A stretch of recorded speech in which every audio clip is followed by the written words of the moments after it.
Karma Mini.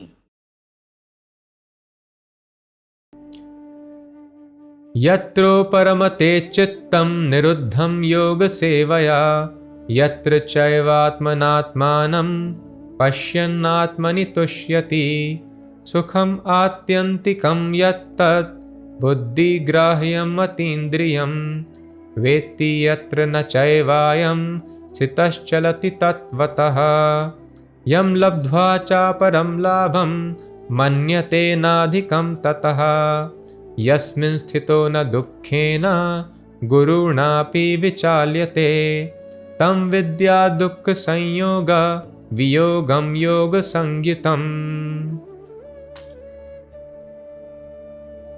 The stage of perfection is called trance or samadhi when one's mind is completely restrained from material mental activities by practice of yoga.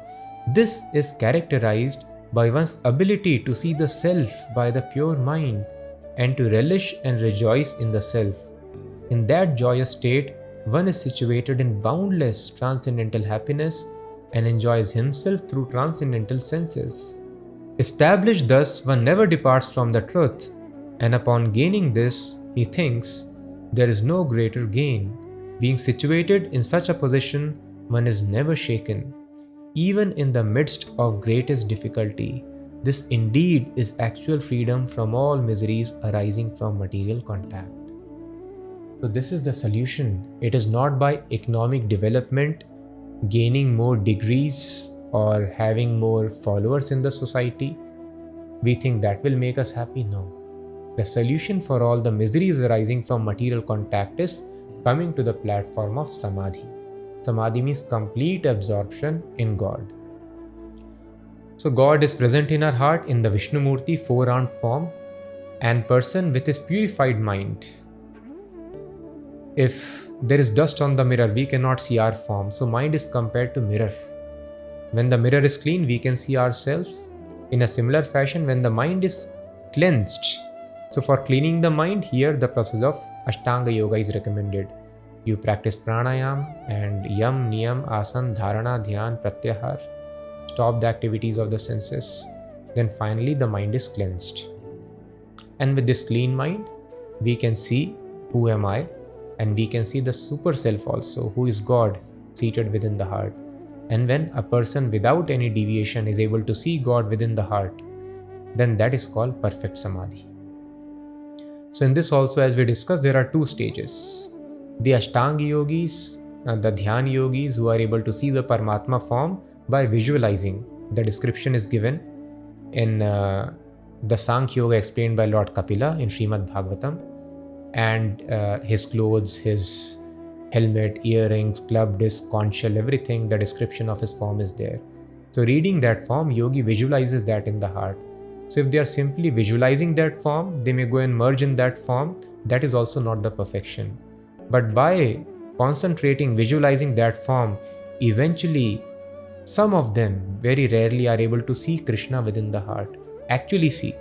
So one is visualizing that God is present, God's form, and in another instance, God personally manifests himself within the heart.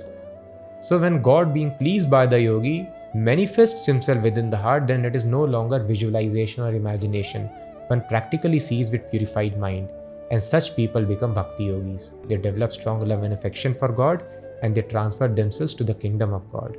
So this is the stage of samadhi, when a person is completely attracted by the form of Krishna, and the mind and all the senses also become purified.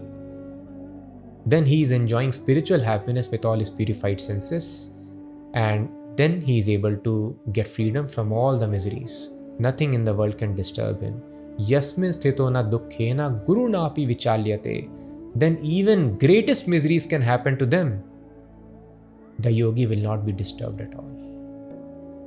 And bhakti yogi reaches this stage easily. He need not go and sit there in the jungle. He simply engages in the service of Krishna, and Krishna, being happy with his service, becomes visible in the heart. So even bhakti yogi is doing any activity, walking, talking, everywhere, he is always able to see Krishna within the heart. And even there are greatest difficulties in life. The example is of Haridas Thakur, who was being beaten very badly. or a prostitute was sent to attract Haridas Thakur, who was a very young man.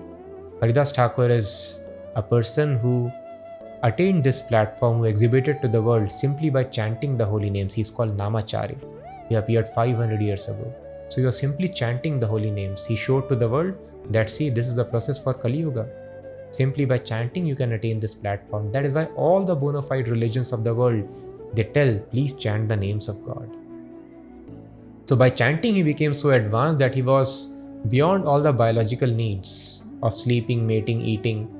Practically 24 hours he was just chanting.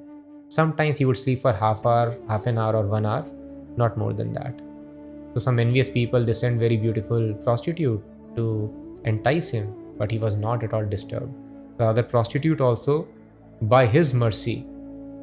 So such mercy is not possible in this Ashtanga Yoga. You have to practice on the dint of your strength. But in Bhakti Yoga, it is a process of personal mercy.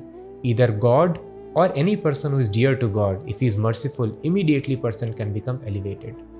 So this prostitute, she was simply sitting there, and Haridas Thakur told, please come tomorrow. Tomorrow I will satisfy you. She was thinking, oh, I think I am able to attract him. But she was not knowing the mind of this great sage. So he was knowing, simply by hearing my chanting, she'll become purified.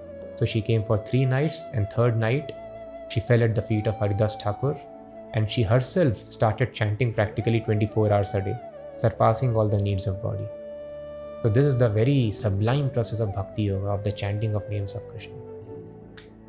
So such a situation was exhibited even by Bhishma Dev, who was lying on the bed of arrows. Those of you who are aware of the great battle of Kurukshetra.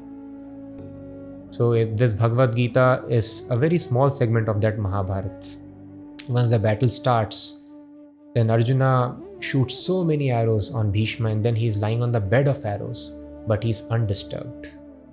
He's speaking great knowledge. So we have seen practical instance of such personalities who have exhibited this samadhi, that even though body is completely practically destroyed, but they are in bliss. So this is what we are supposed to do, what we are doing, indulging in some videos, audios, some mundane temporary enjoyment. No, human life is meant to attain this pleasure. Yasmin sthito na dukkhena guru na api vichalyate. Even the greatest misery does not disturb.